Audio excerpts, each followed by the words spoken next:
Payal English class. Myself Sharad Kumar Ram.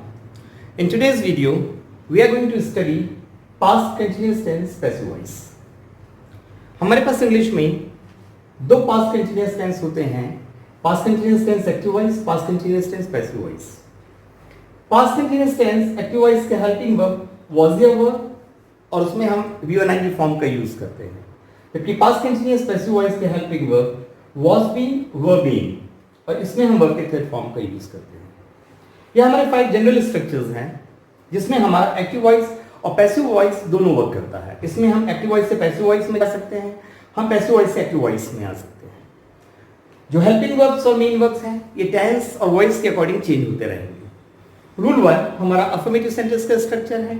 Subject, helping verb, main verb, object और passive voice में by plus object. Rule 2 negative, subject, helping verb, not, main verb, object, passive voice में by plus object. Rule 3 interrogative, helping verb, subject, main verb, object और passive voice में by plus object. Rule 4 WH, why, what, where, when से start होता है. WH helping verb, subject, main verb, object और passive voice में by plus object. And rule 5 active voice में who से start होता है जिसमें सब्जेक्ट नहीं होता है, who helping verb, main verb, object और पैसिव वॉइस में ये by whom plus helping verb plus subject plus V3. हमारी past continuous tense active voice के helping verb was were V1 ing है, पैसिव वॉइस के वाज वर बीइंग V3 है. अगर हमें वाज वर V1 ing में कोई सेंटेंस दिया है and if you want to change the voice तो हमको वाज वर बीइंग V3 का यूज करना पड़ेगा. ठीक, जस्ट फॉर एग्जांपल अगर हम समझे एक्टिव वॉइस से passive voice past continuous tense, he was eating mangoes. was eating past continuous active voice, was were being V3 में जाना पड़ेगा. mangoes ऑब्जेक्ट है वो सब्जेक्ट बनेगा. mangoes were being eaten by him. negative, he was not eating mangoes, was eating. passive voice, mangoes were not being eaten by him. rule 3 interrogative, active voice past continuous, was he eating mangoes. passive voice, were mangoes being eaten by him. rule 4 WH active voice past continuous, when was he eating mangoes. passive voice past continuous, when were mangoes being eaten by him. who was eating mangoes, active voice, passive voice, by whom were mangoes being eaten.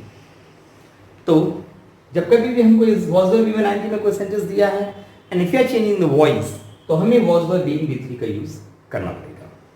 ठीक, जब voice change करते हैं तो हमें sentence identify करना पड़ता है tense और वॉइस. सेंटेंस स्ट्रक्चर से पता चलता है, अफर्मेटिव है, नेगेटिव है, इंटरोगेटिव है, WH हु वाला है, और टेंस और वॉइस हमें हेल्पिंग वर्ब और वर्ब की फॉर्म के कॉम्बिनेशन से पता चलता है.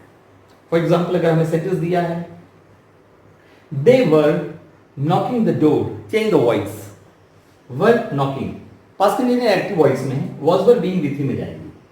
the door was being knocked by them. she was not inviting her friend, was inviting past continuous active, past continuous passive में जाएंगे was were being V3, negative में रहेंगी. her friend was not being invited by her. Was the boy climbing the tree, was climbing past continuous active voice में है, voice बदलेंगे passive voice में जाएंगे was were being V3. was the tree being climbed by the boy.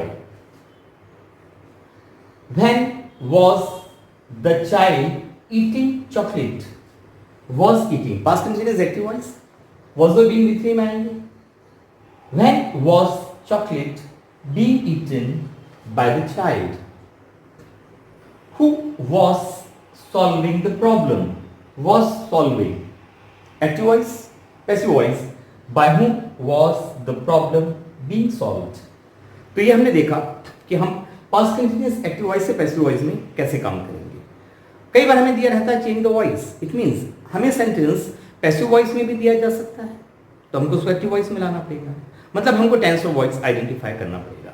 अब हम देखें हम passive voice से एक्टिव वॉइस में कैसे आते हैं। जब हम पैसिव वॉइस से एक्टिव वॉइस में आएंगे पास्ट कंटीन्यूअस टेंस की, तो was were being V3 में दिया है तो हमको was were के साथ में V1 का यूज करना होगा। जस्ट फॉर एग्जांपल हमें सेंटेंस दिया है the song was being sung by them, was being sung past continuous passive, हमको was were V1 में आना पड़ेगा। them है तो वो बनेगा they were singing a song। was the kite was not being flown by the boy, was being flown past continuous passive, हमको was और V90 में आना पड़ेगा। the boy was not flying the kite, was the log being chopped by the woodcutter, was being chopped past continuous passive में है, हमको active में आना पड़ेगा was और V90। was the woodcutter chopping the log, when was he calling his friend, I'm sorry, when was his friend being called by him, was being called past continuous passive में है, हमको past continuous active voice में आना पड़ेगा was will be 90। when was he calling his friend, when was his friend being called by him, him की बनेगा when was he calling his friend।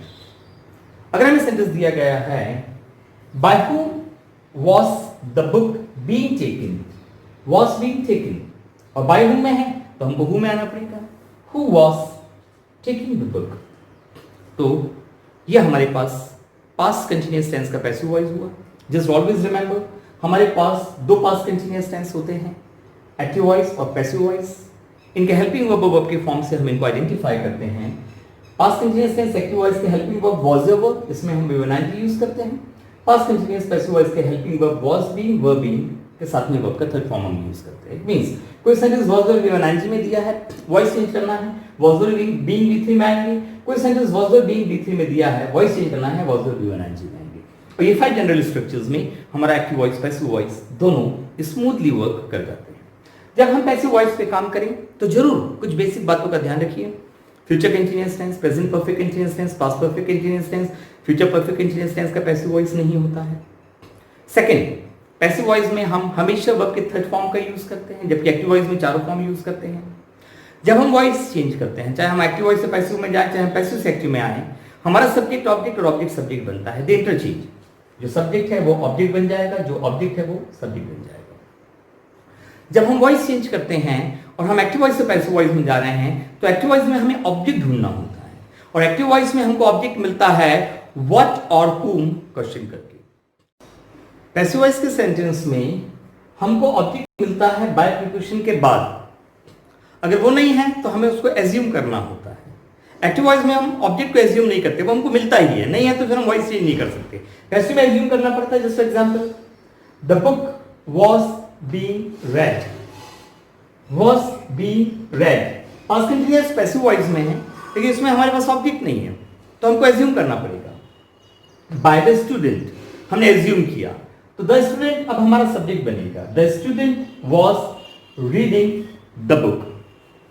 After this always remember कि जब हम active voice से passive voice में जाते हैं या पैसिव वॉइस से एक्टिव वॉइस में आते हैं, तो हमारा नॉमिनेटिव केस यानी सब्जेक्ट वाला ऑब्जेक्टिव केस बनता है, ऑब्जेक्ट में जाता है, और ऑब्जेक्टिव केस हमारा नॉमिनेटिव केस है, सब्जेक्ट वाले सेक्शन में आता है। जस्ट फॉर एग्जांपल, आई हमारा नॉमिनेटिव केस है, वो सब्जेक्ट सेक्शन में वर्क करता है। मी हमारा ऑब्जेक्टिव केस है, वो ऑब्जेक्ट सेक्शन में वर्क करता है। जब आई पीछे जाएगा तो वो मी में चेंज होगा। I saw the film, the film was seen by me, और जो मी ऑब्जेक्टिव केस है, जब वो सब्जेक्ट वाले सेक्शन में आएगा तो वो आई में बदलेगा। He called me, in the voice I was called by him. So I hope you might have understood past continuous tense passive voice today. Future continuous tense का passive voice नहीं होता है। हम अपने next वीडियो में present perfect tense passive voice पे work करेंगे। So I hope you might have enjoyed the video. Thank you very much for watching it.